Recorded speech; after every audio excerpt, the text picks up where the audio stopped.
The following is a fan-based discussion. All properties discussed are property of Toei Inc., Bandai, Hasbro, and Subaru Productions.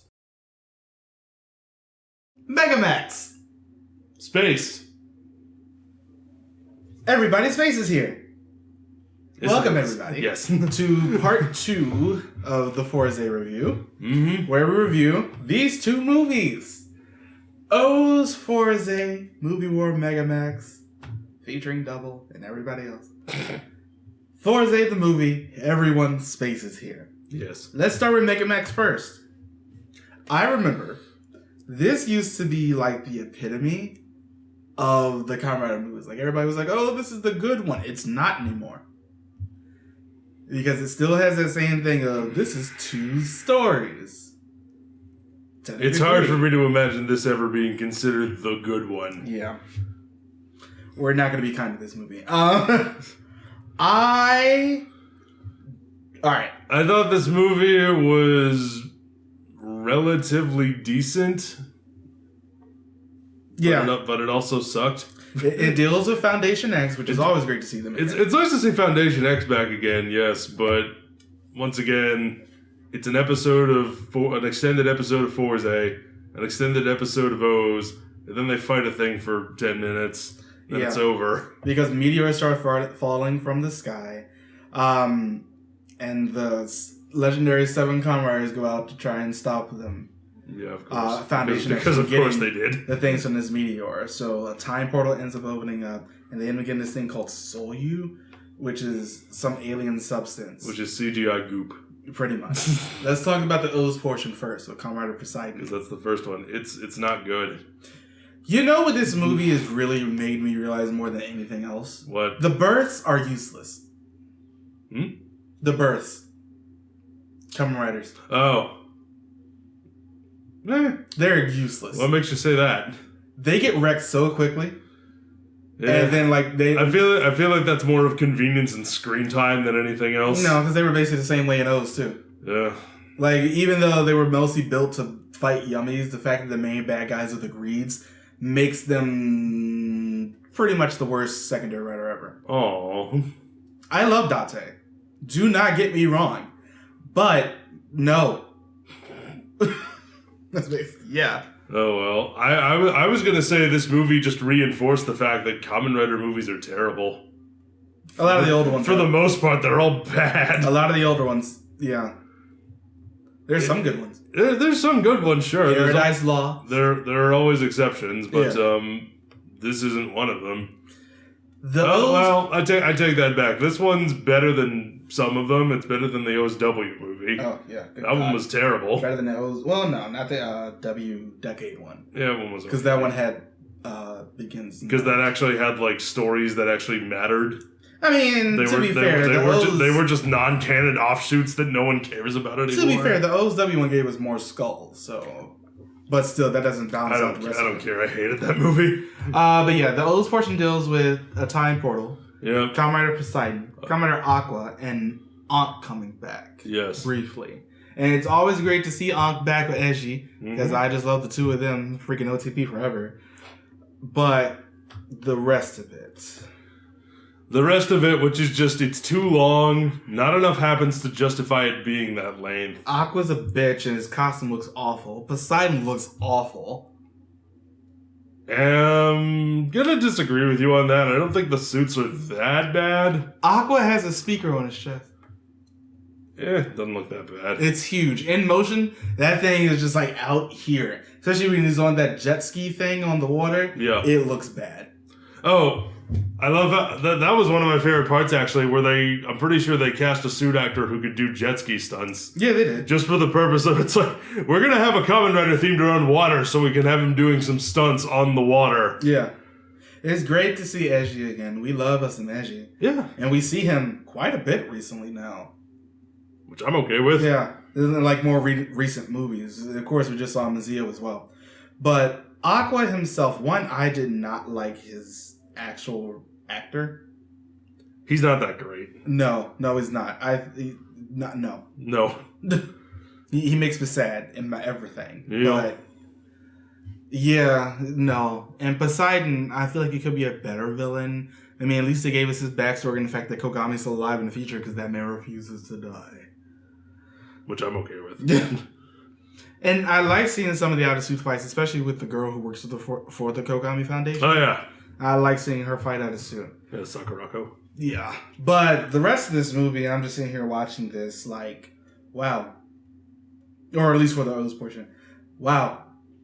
This exists. I'm Satonaka, sorry, that's her name. And of course, there is a middle portion where we see Double out there fighting, or rather, it's just Joker at this time. It's just Joker this time, but Philip does show up, and he looks even girlier than he ever has before. He's so beautiful. Goodness. So pretty. But, yeah, Joker's out there fighting Foundation X by himself, and then we go to the Fourze portion, where we meet Nadesh. Which I wasn't saying that as a negative thing, it's just like, wow, they really toned it up for this one. They sort of did. Nadeshko. Oh, yeah, that's the thing that happens. No. Because Kamen Rider Fourze is like, man, I want a girlfriend. And then a woman literally falls from the sky. He heroically catches her. And then she seems to be a little bit stupid. Yep. Or with a bad case of the anime amnesia. Oh, God, yeah. And so he takes her out on this lovely little date. And she turns out to be a Kamen Rider. But oops, she's actually an alien. The Soul-Yu. She's the Soul-Yu personified. I will say the bad guy of this movie is Kannagi. He gets the Poseidon Core medals after they beat him in the O's portion. And then it transfers over. And his whole thing is getting Foundation X, the Soul-Yu, which is Nadeshko. And she also has her own suit. It's okay. It's anyway. It's okay. I think it is. Yeah, that's about all that you could say. It's basically just the Fourze suit but toned down. She only has 2 switch spots. He gets 4. And then some monster comes in and captures her. She gets turned back to the Soul-Yu thing, and then that gets turned into a switch, which Kannagi also gets. And that's pretty much the end of that part. Pretty much. And then Eiji shows up, and because he and Fourze have met before. Yes. They, like, Double, Fourze, and O's all are in the same thing because of Foundation X. Yep. But yeah, then that part ends. The Fourze part is not great either. Not awful, but it's not great. This is something I'll talk about at the end. I'm just going to wait. Okay. I love the fact that when Shotaro and Gentaro meet each other, they get along immediately. And Philip's like, it's just like the same person. And I was like, you're right. And I love when Double transforms, Gentaro actually goes over, catches Philip, and moves them all to the side, because that's the thing that Gentaro does. And I'm like, I love you, man, yes. And then, yeah. The latter part of this movie isn't actually that bad. I like seeing them fight together, even though Double does end up getting sidelined, but that's okay. This isn't his movie. It's not his movie, so that's fine. And then Akka comes back and I'm gonna be honest, I kind of checked out by the time that happened. Yeah. Because I kind of stopped paying attention at that point. Like, the fighting part was fine. The 7 Legendary Riders are earlier, like, trapped and transformed into metals and switches. Yeah. So they get freed and they fight a group of the Dopants. Yeah. And the Greeds. And fight them off and all of that. Akka comes back and gives Eiji his not final form Super Tata. He gives them the Super Core medals. Then they go up and fight Kannagi. He transforms and turns into some weird monster thing who can, like, do weird things with time. Gentaro actually does get rocket states in this movie. We did talk about that. I like the fact that it's all orange and he gets 2 rockets. I think it's cool. And his finisher is just him spitting to death. And I love that. Super Tataba is a good form. It's okay. It's not as final. It's Pito Tira. Deal with it. We didn't make the rules. Toei did. But I do like that final fight on top of the rocket. Speaking of which, they reused this rocket in the Fourze movie. Or rather, they reused the place where they did all of that. Yeah. But yeah. This... Alright, let's go with the things that we don't like first. One, I'm so happy that nowadays they do not do this anymore. This is supposed to be a team-up movie. And you have to wait until the last 10 minutes to get the team up. Ever since Drive Ghost, it's just been, they're together from beginning to end, and their story is great. We get to have more silent moments. Mm-hmm. Like, even though the Dry Ghost movie is not that great, it's actually the worst of the more recent ones. I love the fact that when Drive and Ghost themselves are sitting in a hot tub together and just having a conversation. Remember those kids? Yeah, I miss them. That doesn't happen here, and it's really to the detriment of this movie. We are now, if you have seen, which you've probably seen if you pay attention to any Tokusatsu page or like anything from Japan News, the Emperor is abdicating at the end of this month. We are now in the Reiwa era as of May 1st. Oh, that's what they're calling it. Yep. Reiwa. Yep. Okay. I can't remember the translation right now. We'll look it up later. I do not want to see in any future team-up movie the Showa Riders.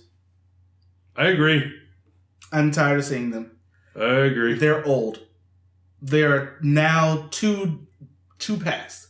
We just left the Heisei era as at the end of this month. As of May 1st, we get into the Reiwa era.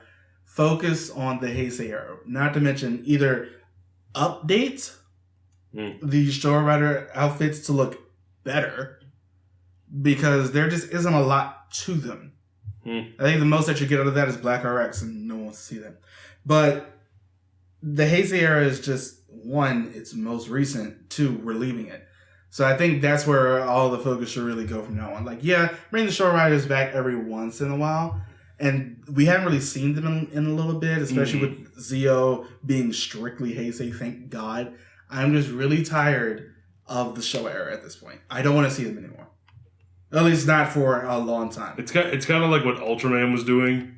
Yeah. Where they just kept bringing back the Showa Ultras for every single movie. Which, to be fair, I think it's a different category in that case. Because usually the Showa Ultras, it's like they're high up in the planet of light. That makes a lot more sense, yeah, because with Ultraman there is much more of a pecking order. Yeah, there's a hierarchy. There is a hierarchy and order of succession. In this case, and in this one, it's just like, oh hey, here's this guy. Yeah, with the Showa, they're just not as strong. Makes a little bit more sense. They're not as strong as the more recent writers. Remember, Kuga could blow up a world.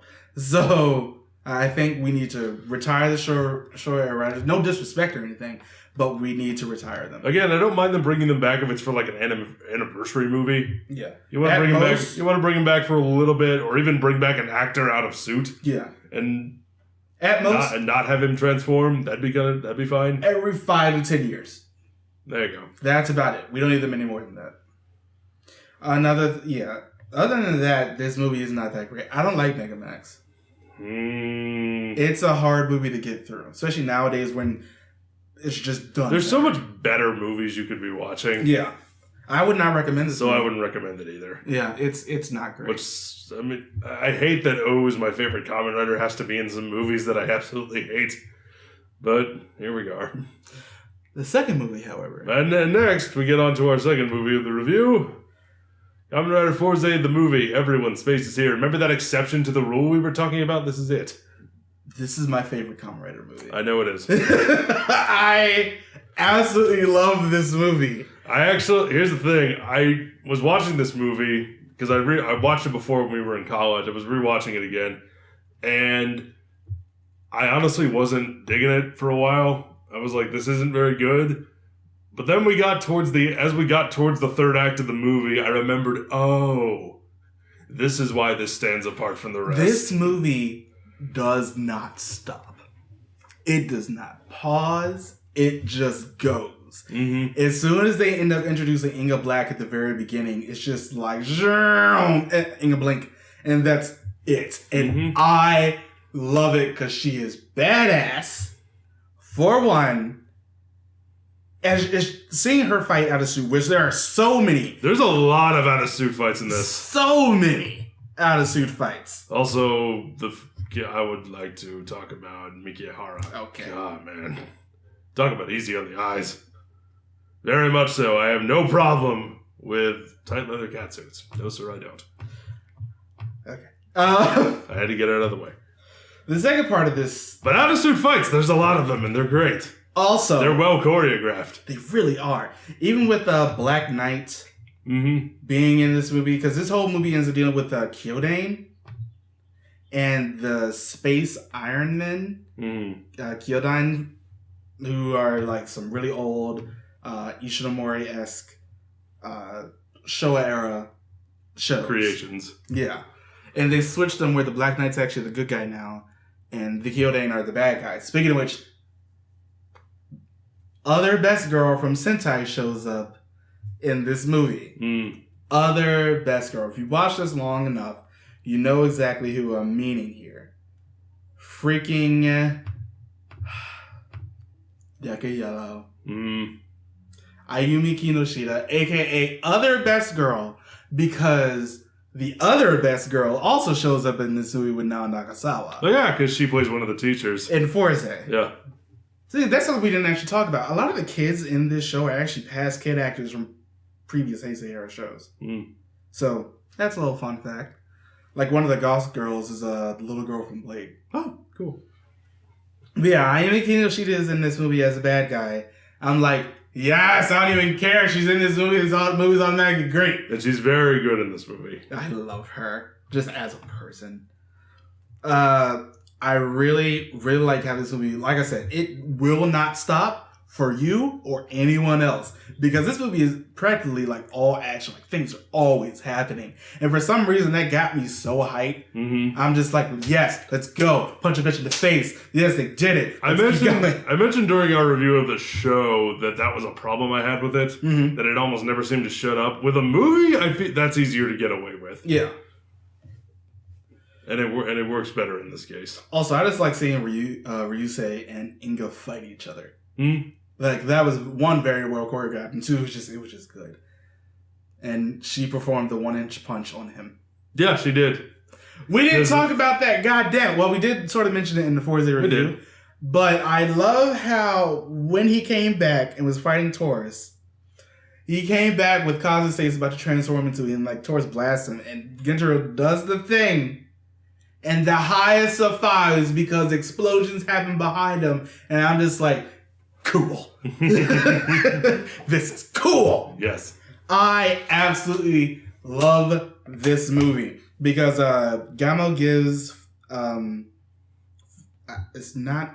Is it Foundation? No. He gives the bad guys of the movie, the two Kyodines. The Space Iron Men? Yes, the Space Iron Man. He gives them the horoscope switches. And... the Kamen Rider Club is going through this whole thing where they have to like become actual astronauts to blast off into space. I love their scene where they're training, where they're going through astronaut training. Yeah, that was pretty funny. XV2, which is like the big thing, which was shown at the beginning of the movie to blow up some island, and they were like, we have to go into space to stop it. Here, we're actually going to use the Kamen Rider Club because we know you people are actually always in space, but because we know, haha. Yeah. It's so great that it turns out to be a trap. And then we get that whole scene of them fighting all of the Zodiarts. Like all of the horoscopes. Yep. And then who walks in? Kamen Rider Wizard. Well, no, he's not Kamen Rider Wizard yet. Wizardo. He's Wizardo, and he gets the name of Kamen Rider. He's like, who are you? I'm Kamen Rider Fourze. What's Kamen Rider? And then he's like, it's someone who fights to defend the weak, or whatever the line is. And then Wizard's like, oh, I like that. I'm Kamen Rider Wizard now. Yeah. That's how he became a Kamen Rider, folks. He just decided to be. And then we end up getting like this great scene of them fighting all that. Well, first we get Ryusei and Gentaro fighting them, and Gentaro using all 40 of the switches. Yes. Which is cool. And then Wizard comes in and copies himself and beats the rest of them and looks cool while doing it. We will always say that Wizard is very aesthetically pleasing. Oh, yes. And then... it's the one redeeming thing, you can say. That's really the only redeeming thing. But then we get to actual space, and this whole scene of them getting betrayed by the two... You know, one thing I really like is they are all very excited to go to space despite how many times they go there. AKA every day. They go there every day, but they walk through a portal and boom, they're in their clubhouse in space. This time... they're actually getting in a rocket and getting launched into space. It's a whole new experience for them, and understandably, they're very excited. And I love that speech of Gentaro on XV2 saying that, you know, this is something he wants to be friends with this thing, and this thing is not doing this. You people are basically making him do this. Mm-hmm. And I won't allow you to do that. So we end up getting that whole scene of, at first, them being tricked and fighting off all those robots. And then they get up there. They find out who the space Iron Men are. Mm-hmm. All those dust stars get sicked on them. And then we get the scenes of, okay, let's talk about the worst part first. Yuki and what's-her-face. They're the worst. I don't want to see them. Who's the other one? The golf girl. Oh, Tomoko? Yeah. I didn't mind her as much. It's not that I didn't mind her. I'm just like, the two of them fighting all those things in this movie, they were the comedy part of it. But then we end up getting JK, who like uses a mixture of like breakdancing and capoeira to fight these things off. And I'm like, yes! And then we get Shun just tackling them and getting into power dizer. He's a football player using the power dizer. And then he like beats them. The one who stood out to me, though, was Miyu. She was just like kicking them in the throat, just shooting them with a gun. Yeah. I'm just like, you are not allowed to be this cool. You've been holding out on us. Where were you? And then we didn't talk about the power dizer in the actual review. That's the thing that exists. It's just as big a robot. It's fine. Then we get two others in serves this movie. Serves a purpose. The Queen and Jack power dizer, and he renames his the King, so they're cards now. But I love... Well, he is the king of the high school, so... Yeah. It works. Then we end up getting that whole scene of Gintaro just being knocked out. It's him and Ryusei. Yeah. Like, Ryusei is the only one who's, like, actually trying to fight off because they're just being overpowered. Yeah.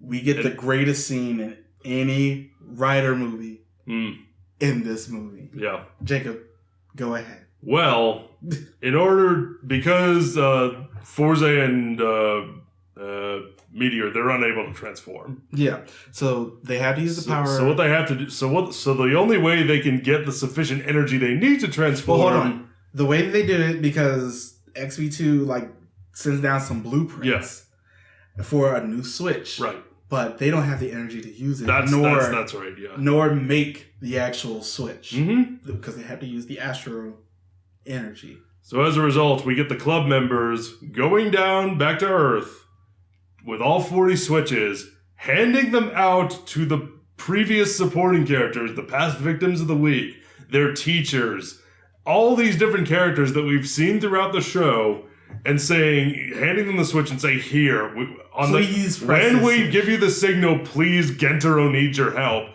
And without hesitation, they're all like, okay, I'll do it. And it's great. And then we get that countdown. It's just this countdown and this really emotional scene with big music. Yeah. Everyone's running in slow motion. Yeah. And, they're handing them out to everybody. Of, like, Yuki's in some office or something, saying out to the entire school. And everybody presses the switch from 1 to fucking 40. Yep. It's so emotional. It's so fucking great. I'm sitting here like, this is how this show redeems itself because of this movie. Because that scene right there hit me so hard because I like Gintaro means so much to these people. To all these people. And then we get just the count up from 1 to 40 of everybody pressing the switch. It's There's a lot of dramatic button presses, and then we get the fusion states. Yes! That's what the blueprint was. It was for the fusion states, which is Fourze and Meteor. It's Cosmic and Meteor fused together so he can use all of their abilities. Not Meteor Storm with the Beyblade, which is the second time they use this color scheme, but it ain't the last. We'll talk about that. We'll talk about that next season. Review. But anyway, we get Fourze fusion states. It's a good looking suit. Purple with like the galaxy print on it. Yeah, it's like Ultraman Saga. Yeah. With the purple and all the glowy bits on it. But it's a cool looking suit. It's a great scene. And then he's sufficiently powered up now that he can fight that scene of them fighting on the moon was amazing. It was pretty darn good. It was just so fast. Them just moving and then him just kicking the two Iron Knights. And then that one scene of them like standing there like all wobbly, and then he comes in and hits the lever on the switch, and the earth is behind him, and he spin kicks them in the face. Yep. It is cool. Yep. This movie hit me in all the right places. The first time I watched it, and the second time. This movie is amazing. This movie is pretty good. I love this movie. It's weird because I don't really like Fourze, but I love this movie. I don't really like Wizard, but I love Wizard and Magic Land. Really? That is also a good movie. Okay. So we'll get this reaction from me again next time. But yeah, this movie is great. Mm-hmm. Don't watch Megamax, just watch this movie twice. Yeah. Just watch this movie. Oh God, Everyone in Space here is such a great movie. God. Honore. Honey. But yeah, this movie's just damn good. That it is. Just watch it. Watch it twice. Anything else we want to say about it? Just watch it. It's good enough for me. Join us next time as we'll be doing Akiba Ranger, seasons 1 and 2. And we're really excited to bring that to you all. Such a damn good movie. Bye, everybody. Bye.